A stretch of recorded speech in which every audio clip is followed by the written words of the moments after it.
Hello students, आज हम लोग एवरेज स्पीड का क्वेश्चन देखेंगे जो बहुत से एसएससी और जितने भी कॉम्पिटिटिव एग्ज़ाम हैं उसमें पूछे जाते हैं। बहुत अलग नज़रिए से मैं इस क्वेश्चन को सॉल्व करने वाला हूँ। शायद ऐसा वीडियो आपको पूरे यूट्यूब में भी ना मिले, तो ध्यान से इसे देखिएगा। बहुत मज़ा आने वाला है, बहुत इंटरेस्टिंग ढंग से सॉल्व करेंगे बिना फॉर्मूला के, सिर्फ बेसिक कॉन्सेप्ट से, रेशियो और जो प्रोपोर्शनैलिटी का कॉन्सेप्ट है उससे यूज़ करके। A boy goes from home to school at a speed of 30 kilometre per hour. एक लड़का है जो घर से स्कूल जाता है इसी स्पीड से, ठीक है, और return back at a speed of 70 kilometre, और और स्कूल से वापस 70 किलोमीटर प्रति घंटा से आता है। तो उसका घर है यहाँ पे, ठीक है, और स्कूल यहाँ पे होगा। तो पहले वो जा रहा है कितना, 30 किलोमीटर पर आवर से, और वापस भी वही डिस्टेंस, मतलब डिस्टेंस कांस्टेंट है। अगर ये अगर मैं कहूँ कि ये अगर इसकी बीच की दूरी अगर 100 किलोमीटर है, तो जाते वक्त भी 100 किलोमीटर होगी और आते वक्त भी 100 किलोमीटर, क्योंकि घर स्कूल थोड़ी ऐसा नहीं होगा कि मंडे को स्कूल यहाँ है और मंगलवार से ये स्कूल कहीं और आ गया हो। तो डिस्टेंस सेम रहने वाला है, तभी एवरेज स्पीड का कॉन्सेप्ट आता है। तो एवरेज स्पीड क्या होगी, हमारे पास ये ऑप्शंस है, ठीक है। तो इंट्यूटिवली आपको क्या लगता है, एवरेज 30 + 70 से आप डिवाइड करोगे तो 2 से इसको करोगे तो कितना होगा, 100/2, 50 किलोमीटर के अराउंड आएगा। तो हमारा आंसर कौन सा है, ये हो सकता है, ये भी हो सकता है। तो इसी तरह कुछ होगा एवरेज, राइट। आप एवरेज का मतलब जानते होगे कि औसत कितना है, बट हमें सॉल्व करना है। मैं ऐसे ही आपको सोचने पे मजबूर करना चाह रहा हूँ कि मैथ को सोचते कैसे बिना कोई फॉर्मूला रटे हुए। तो कुछ 50 के अराउंड आने वाला है। तो हमारे पास क्या दिया हुआ है, स्पीड दिया हुआ है, राइट। तो S1 और S2 दिया हुआ है, 30 किलोमीटर पर आवर है, और यहाँ पे 70 किलोमीटर पर आवर। इसको हम रेशियो में अगर कर दें तो क्या हो जाएगा, 3:7।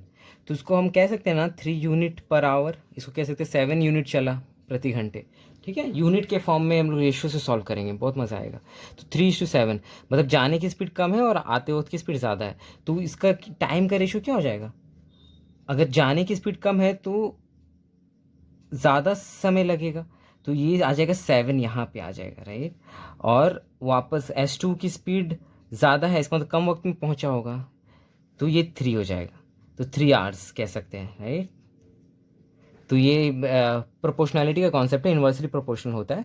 तो ये स्पीड का रेशियो हो गया हमारे पास, ये टाइम का रेशियो हो गया। बस अब देखो, ये S1 जब पहले चला होगा S1 की स्पीड से 7 घंटे तक, 1 घंटे में 3 यूनिट चलता है, तो 7 घंटे में कितना चल जाएगा। तो जाते वक्त भी 21 किलोमीटर गया होगा, 21 यूनिट बोल सकते हैं आप इसको। 3 और 7 से गुना करोगे तो कितना हो जाएगा, 21 यूनिट जाते वक्त गया होगा, और आते वक्त भी 1 घंटे में 7 यूनिट जा रहा है, तो 3 घंटे में कितना चल जाएगा, आते वक्त 21 unit.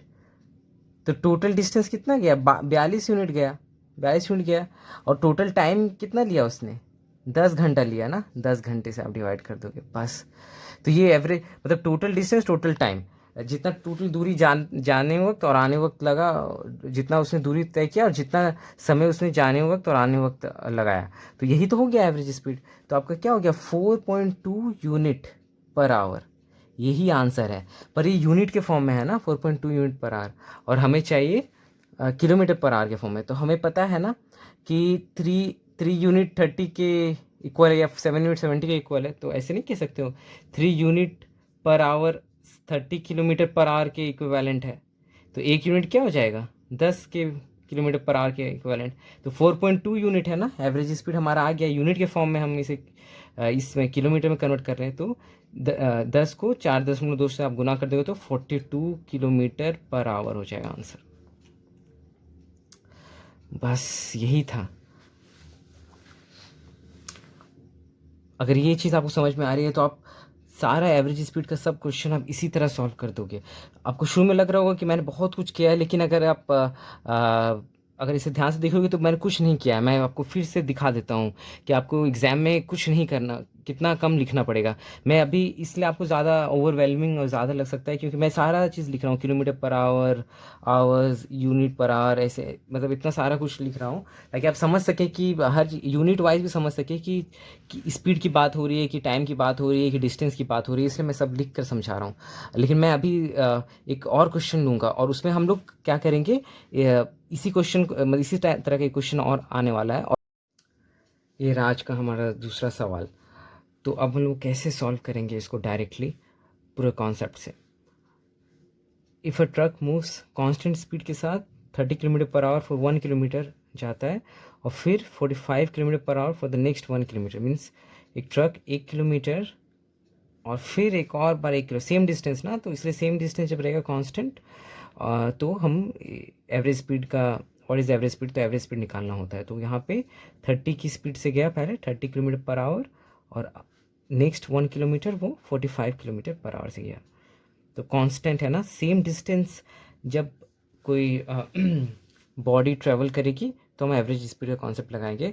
So what is average speed, तो सेम जो प्रीवियस क्वेश्चन में किया था वही करेंगे। तो हम लोग अब यूनिट्स ज़्यादा नहीं लिखेंगे, किलोमीटर पर आवर ऐसे करके उसमें समय भी जाएगा और डायरेक्टली कैसे सॉल्व करेंगे। तो यहाँ पे देखो, अब 30 है एक स्पीड और अब हो गया 45, S1 S2।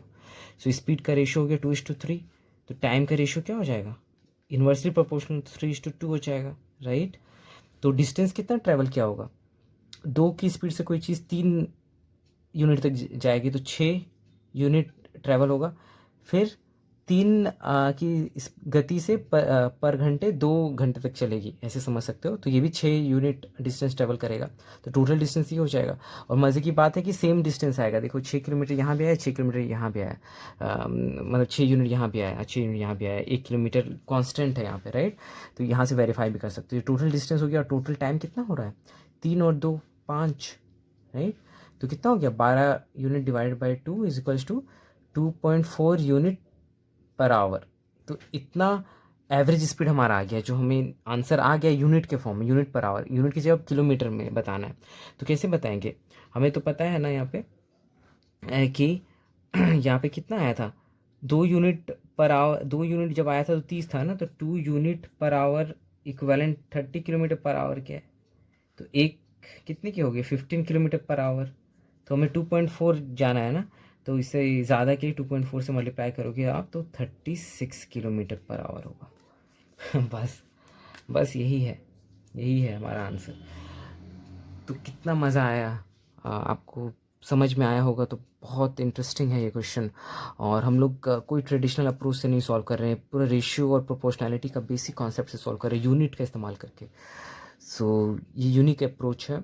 और मेरा जो पूरा प्लेलिस्ट देख सकते हो टाइम स्पीड डिस्टेंस का, ये चल रहा है। मैं यूनिक ढंग से कॉन्सेप्ट से क्वेश्चन को सॉल्व करवाता हूँ, कुछ रटने की ज़रूरत नहीं, कुछ फॉर्मूला को हार्ड कोड रटने की ज़रूरत नहीं, सिर्फ कॉमन सेंस से क्वेश्चन कहना क्या चाह रहा है और उसे गहराई से विजुअलाइज करके सॉल्व करेंगे। तो आशा करता हूँ आपको पसंद आया होगा और थैंक्स फॉर वॉचिंग।